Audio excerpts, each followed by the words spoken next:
నాయన కర్నూలు నుంచి వచ్చాడు. ఇక్కడే మన గెస్ట్ హౌస్ లో ఉన్నాడు. నిన్ను తీసుకురమ్మన్నాడు.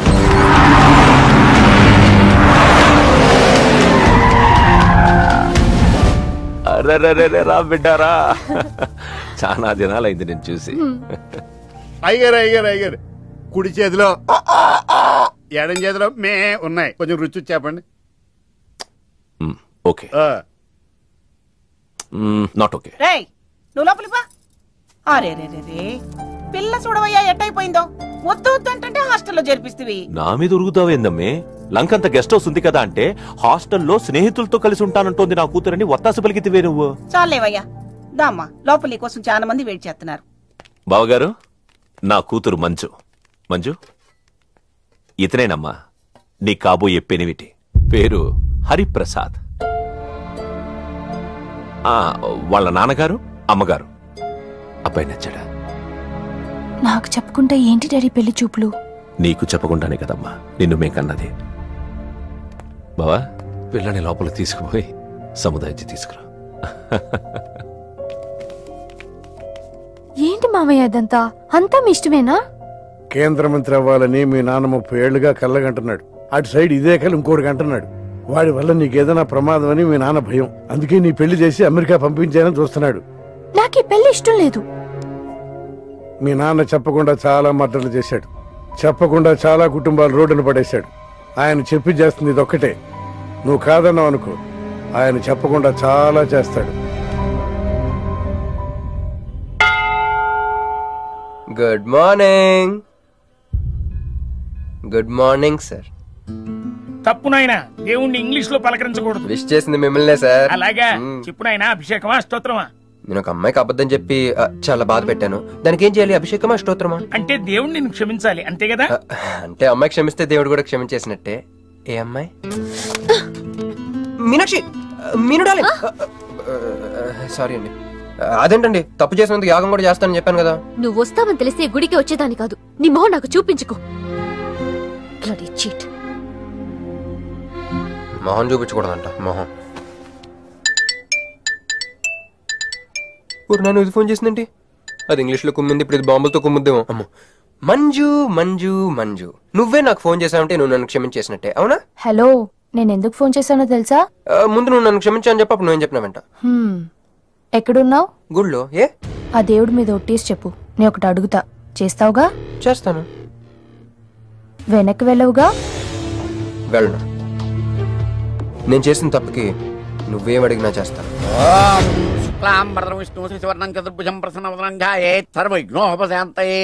అమ్మా, దీపారాధన చేయాలి. ఆవునే పంపించండి. గోకృతము సమర్పయామి. 5 ఆవునయ్యా. ఆవునయ్యని ఎవరు చెప్పారు? చేపలు అయ్యగారు రుచి చూస్తారని. తీసుకెళ్ళి వంతులు ఎక్కువ. అయ్యా, మసాలా ఎక్కువైంది. ఈ శుభకార్యం అయ్యేంత వరకు ఈ వంటపు నీటి వైపు రావద్దని చెప్పండి. కొందరు టెంప్ట్ అయ్యే అవకాశాలున్నాయి. లగ్న పత్రిక చదువుతాను.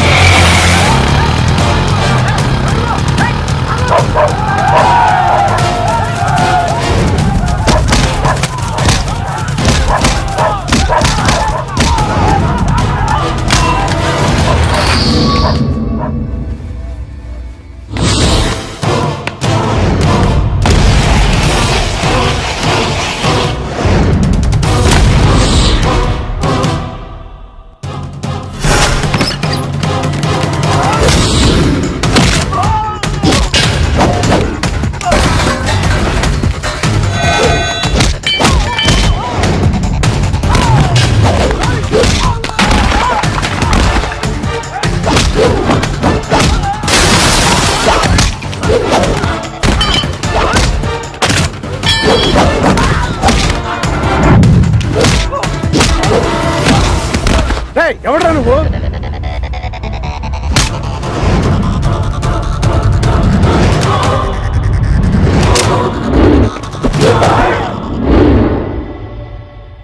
నేను నిశ్చితార్థం చెడగొట్టడానికి రాలేదు. ముహూర్తానికి ఇంకా 10 నిమిషాల టైం ఉంది. I just want 2 minutes. Just 2 minutes.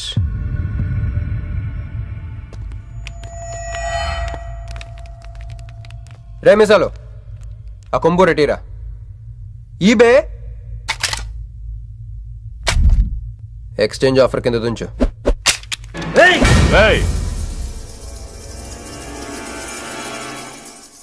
Thanks uncle. నేను కొంచెం ఎక్స్ట్రా చేస్తున్నాను కదా, నేను అంతే. నచ్చితే నవ్వుకోండి, నచ్చకపోయినా కూడా నవ్వుకోండి. Cool cool.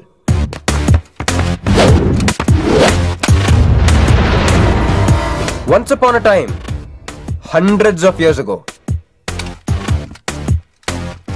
పెళ్ళిళ్ళు ఎలా జరిగేవి కావు.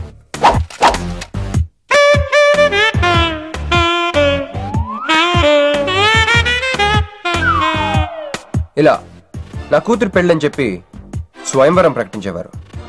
జనాలు కూడా లేకొచ్చేవారు. కానీ ఆ పెళ్లి కొడుకున్న ప్లేస్ లో మాత్రం చాలా మంది యువరాజు పక్క పక్కనే నుంచునేవారు. నువ్వే యువరాజు అయితే ఇది ఉండాలి. థ్యాంక్ యూ యువరాజా. అప్పుడు స్వయంవరంకి వచ్చిన యువరాజులందరికీ ఒక చిన్న టెస్ట్ పెట్టేవారు. ఏం టెస్టు? తెలుసులేవయ్యా, నువ్వు ఆ కత్తి ఆయనకి విసురుతావు, ఆయన దాంతో ఆ కాయను కొట్టాలి. ఎస్. నువ్వు యువరాజు అయితే ఆ కాయను కొట్టు. కత్తి కాయ ఆట. వీడు చాలా ఎక్స్ట్రాలు చేస్తున్నాడు. వేసేయరా.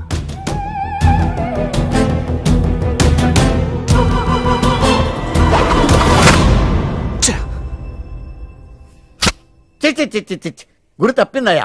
ఇప్పుడు నీది టర్న్. వెయ్యి, నెత్తి మీద పెట్టుకో. పట్టు.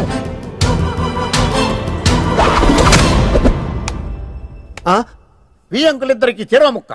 కుర్రాడు కత్తంత లేడు గాని కత్తిలాగున్నాడు. కరెక్ట్.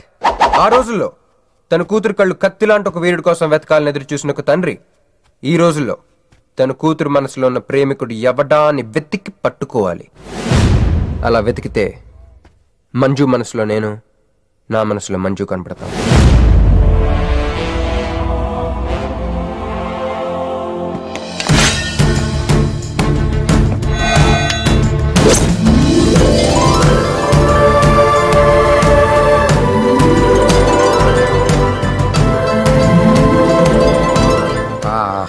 పుష్పాభిషేకం. ప్రేమ అనేది బలవంతంగా పుట్టదో, బలవంతంగా చావదు కూడా. నేను ఎంత చెప్పినా మీ అమ్మాయికి ఇష్టం లేని పెళ్లి చేద్దాం అనుకుంటే అది మీ ఇష్టం. అయ్యా, నాకే గనక ఒక కూతురుంటే ఈ సాఫ్ట్వేర్ గాడికి ఇవ్వను, ఆ హార్డ్వేర్కి ఇస్తాను.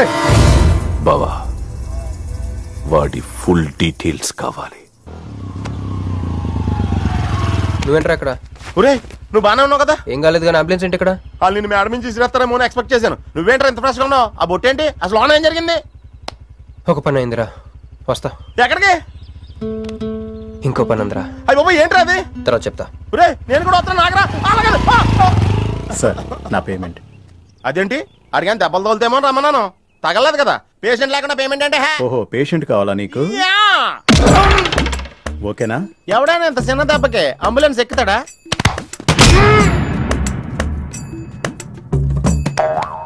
అటు.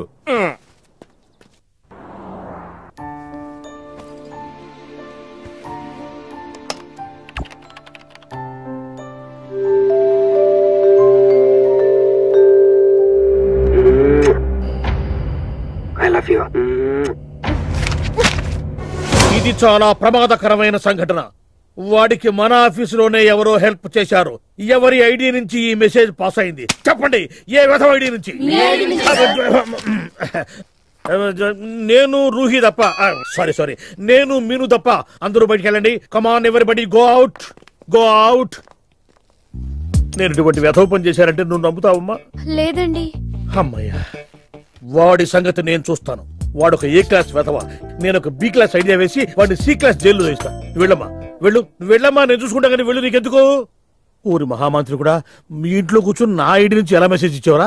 వీళ్ళ అన్నయ్య వదిలికి ఫోన్ చేస్తా. బాబాయ్. బాబాయ్ ఎక్కడి నుంచి? బాబాయ్. ఎక్కడి నుంచి రా నువ్వు? ఎక్కడి నుంచి బాబాయ్? అంత కంగారు పడతాయండి బాబాయ్. నా ఎదురుగా నా టేబుల్ మీద కూర్చుంటావా? ఎంత ధైర్యం నీకు? పుణ్యంలో కూర్చున్నా. మీ వదిలికి ఫోన్ చేస్తా. నేను పిన్ని ఫోన్ చేస్తా. పిన్నికి ఎందుకు? వదినకి ఎందుకు? మా ఆఫీస్కి వచ్చి మీనుతో లవ్ గేమ్ ఆడుతున్నావు చెప్తా. నువ్వు బళ్ళకింత పెన్సిల్ గేమ్ ఆడుతున్నావు నేను చెప్తా. అబ్బా, ఎక్కడో లైన్ తప్పావురా నువ్వు. ఆ రోజున ఆ అమ్మాయి ఇక్కడ కూర్చొని వెతికింది పెన్సిలేనమ్మా. ఆ విషయం పెన్సిల్ అమ్మాయితో చెప్పించమ్మా. ఇదిగో వస్తుందిగా, చెప్పిస్తాను. ఇదిగో రూహి, ఆ రోజు నీ అబ్బాయి వచ్చినప్పుడు నువ్వు ఇక్కడ కూర్చుని వెతికింది పెన్సిలే కదా? కాదండి. కాదా? మరే వెతికా? ఆ అబ్బాయి ముందు ఎలా చెప్పమంటారు? ఏం మాట్లాడుతున్నావు? కాపురాల పోతాయి తెలుసా? సాక్షిని భయపెట్టకూడదు. నువ్వు మాత్రం కొత్త మీద పెన్సిల్ పెట్టి చెప్పించచ్చు. పెన్సిల్ పిన్ని గారి నెంబర్ ఉందా నీ దగ్గర? సార్ ఫోన్ లో డెవిల్ అని ఫీడ్ చేసి ఉంటుంది. డెవిలా? ఇది కూడా చెప్తా. ఇది మాత్రం కరెక్ట్ గా పట్టుకుంటావు. పోయి హలో డెవిల్ గారు ఉన్నారండి? డెవిలా ఇంకా నయం. నీకు దండం పెడతాను రా. ఇప్పుడు ఈ క్షుద్ర ప్రయోగం నా మీద ఎందుకు చేశావో చెప్పి ఆ క్రమంలోనే నేనేం చెయ్యాలో కూడా చెప్పవా? ఓహో సింతేనా? ఇంకా నువ్వెక్కడ ఆఫీస్ రాసిమంటావు? నేను కంగారు పడ్డాను. ఏదో రోహి ఒక్క పని చేసి పెడతా. జనరల్ గా పుస్తకాలు రాస్తా ఉంటారే బిఫోర్ క్రైస్ట్ ఆఫ్టర్ క్రైస్ట్ అని. అలా నా లైఫ్ ని 2 పార్ట్స్ చేస్తే బిఫోర్ హగ్గింగ్ ఒకటి, ఆఫ్టర్ హగ్గింగ్ ఒకటి. హక్ చేసుకున్నంత మాత్రాన లవ్ పుడుతుందా? పుట్టదా?